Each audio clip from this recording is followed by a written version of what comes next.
Olá, minha turminha do segundo ano, como vocês estão? Então, prontos a mais uma aula de português. Nosso conteúdo já está acabando, né? Temos aí mais essa semana, né, de aula para concluir aí nossos conteúdos. E hoje nós iremos trabalhar o que nós chamamos de verbos de ação, isso mesmo. Para iniciar, é bom que a gente converse sobre o que vem a ser esse danado do tal do verbo, né? Muita gente fala. Na verdade, a gente já teve a oportunidade de falar acerca do que vem a ser verbo, mas ainda não tínhamos trabalhado. Então, vamos ver lá o que é esse tal do verbo.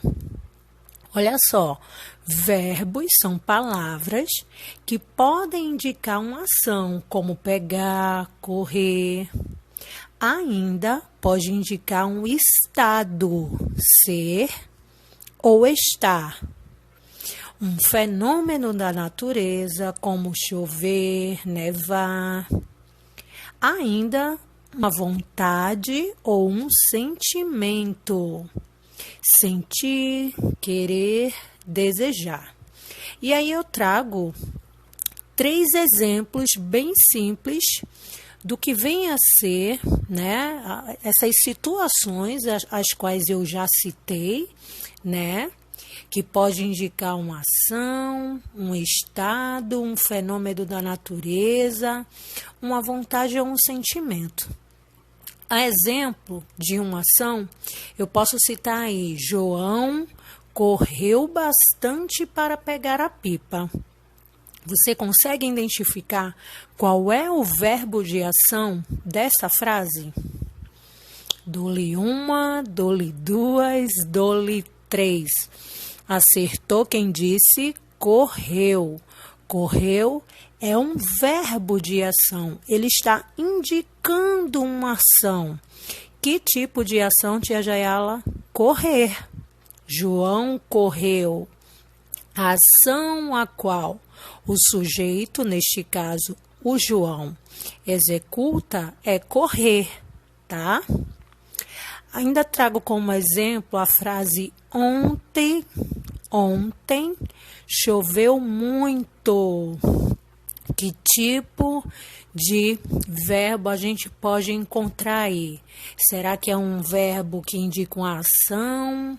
Será que indica aí uma vontade ou um estado, um sentimento? A natureza. Acertou quem disse um fenômeno da natureza. Choveu. Chover é um fenômeno da natureza, ok? Assim como eu já citei também, nevar.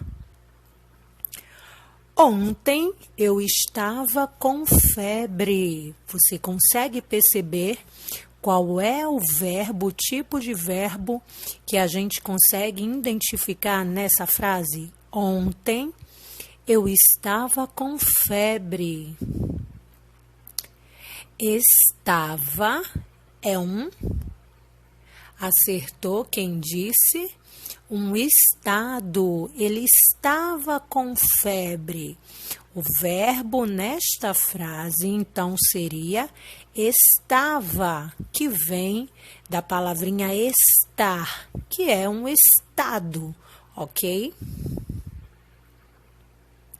No livro de vocês, na página 124, nós vamos perceber aí alguns outros exemplos, tá? O livrinho de vocês traz outros exemplos aí de ações, tá? Para representar exatamente o que nós estamos estudando, tá? Que são os verbos. Neste caso, o livrinho de vocês traz aí trava-línguas, isso, trava-línguas que a gente costuma aí encontrar bastante, né, quando a gente fala de folclore, né, a gente usa muitos trava-línguas. Então, como exemplo, o livrinho de vocês traz aí, tá, trava-línguas. Olha só, a babá boba bebeu o leite do bebê. A babá boba bebeu o leite do bebê. Lembra que existe, né, algumas características, tá, que são próprias dos verbos. Existem os verbos que nós denominamos de verbos de ação, ou seja, onde o sujeito ele executa alguma atividade, ele pratica algum ato. Neste caso, a babá boba, ela bebeu. Então, o verbo de ação desta frase seria bebeu. O rato roeu o rabo da raposa. Outro trava-língua que traz aí em destaque a letrinha R. Isso mesmo. O rato roeu o rabo da raposa. Neste caso aí, o sujeito seria o rato. O que fez o rato? Ele roeu. Roeu o quê? O rabo da raposa. A ação executada pelo sujeito, que é o danado do rato, é roer. Neste caso aí, o verbo está flexionado e a gente lê roeu, ok? Traz ainda um outro exemplo, como o tecelão tece o tecido em 7 sedas de Sião. Tecer seria o verbo de ação. Neste caso, o verbo está flexionado e nós lemos tece, ok?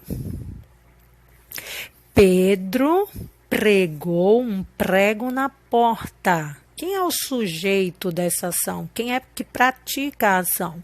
O Pedro. E o que é que o Pedro faz? Ele prega. Neste caso, nós lemos pregou. O verbo foi flexionado, tá?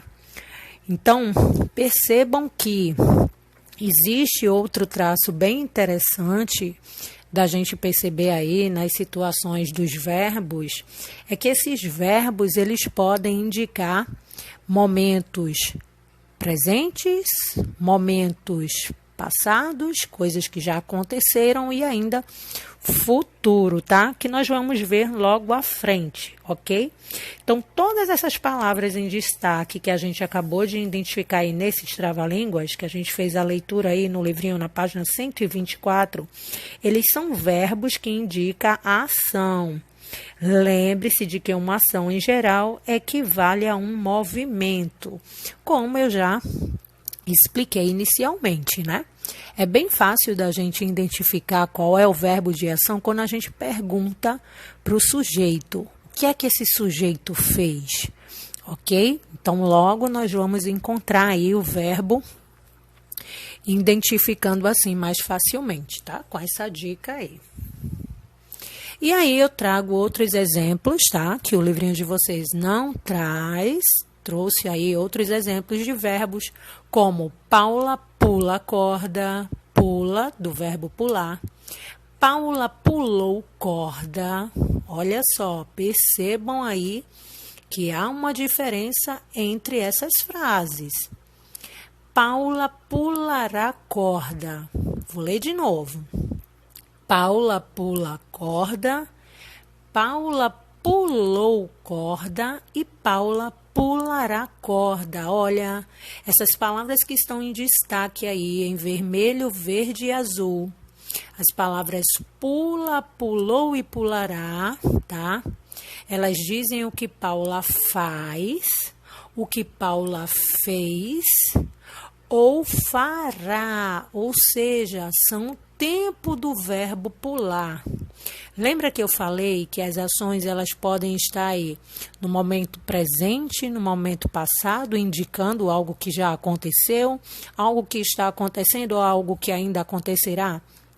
Então, é justamente sobre isso que nós vamos conversar agora. Olha, os verbos existem aí, os seus tempos, que nós chamamos de tempos verbais, que é o presente, o passado e o futuro. Quando o verbo ele está no presente, acontecendo ou acontece sempre, tá? Quando o verbo ele está no passado, significa que a ação já aconteceu. ok? E por fim, quando o verbo está no futuro, indica que a ação ainda irá acontecer. Ok? Então, percebam essa característica, tá? Essas 3 características que nós damos o nome de tempos verbais. Presente, algo que está acontecendo ou que acontece sempre.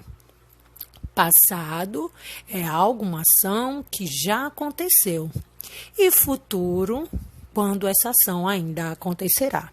Ok? Então, é isso. Vou deixar aí para vocês treinarem em casa, tá? Com uma hora do desafio, essas frases, ok? E vocês vão indicar aí, vão escrever no caderninho de vocês e indicar se essa frase se encontra no momento presente, no momento passado ou no momento futuro. A primeira frase diz que Pedro está tomando sorvete. A segunda frase diz: ontem eu fui para a escola. E a última frase: eu estudarei com a minha mãe. Então, o que é que vocês vão fazer aí? Vocês vão observar, vão fazer a leitura dessas frases e vão indicar o tempo verbal de cada uma delas. Lembrando que presente é quando algo acontece ou está acontecendo. Olha só. A ação está acontecendo ou acontece sempre. No passado, significa que a ação gerou. E, por fim, no futuro, a ação ainda acontecerá, ok? Então, quando vocês forem responder aí o desafio no caderninho de vocês, lembrem-se dos tempos verbais, das características de cada um desses tempos verbais, ok? Vou deixar para exercícios de casa o livro de português, páginas 124 e 125, ortografia ainda no livro de português, página 113, ok? Ainda o livro de gramática, página 60 a 62 e também a página 78 e 79, do 1º ao 5º. Ainda, livro de reforço, página 142, apenas a página 142, ok? E o nosso livrinho de produção de texto, que vai aí da página 29 até a página 30, ok? Como vocês já sabem, o nosso livro de produção de texto trabalha aí gêneros literários. Nós temos ainda 2 gêneros literários para serem trabalhados e aí nós vamos dividir na aula de hoje e na próxima aula, que será amanhã, tá, gente? Nós vamos dar continuidade aí ao nosso livrinho de produção de texto, finalizando assim o nosso conteúdo do nosso livrinho de produção de texto, ok, gente? Ainda essa semana nós estaremos concluindo também o nosso livrinho de gramática, nosso livrinho de reforço. Assim ficarão apenas o nosso livrinho de português, onde iremos trabalhar interpretação textual, ok? Lembrando que todos os conteúdos do nosso livro de português já foram trabalhados e nós vamos dar continuidade apenas à interpretação de texto, ok? Então é isso. Até a próxima aula. Nossa próxima aula é amanhã, tá, gente? Não deixem de assistir o vídeo para uma melhor compreensão do conteúdo. Lembrem-se, é importante que vocês assistam ao vídeo para realizar as atividades. Nosso último vídeo, eu vi que tivemos pouquíssimas visualizações, tá? Então, novamente, eu vou estar trazendo um vídeo. Eu espero que vocês assistam, para que assim vocês possam realizar as atividades sem maiores dificuldades, ok? Nosso conteúdo da nossa aula de hoje é bem simples. Nossa próxima aula também iremos concluir o nosso livrinho de português aí, trabalhando o som da letra X, tá? E assim, concluindo aí mais um conteúdo, tá bom? Então é isso, beijão para vocês, até a próxima aula, tchau, tchau!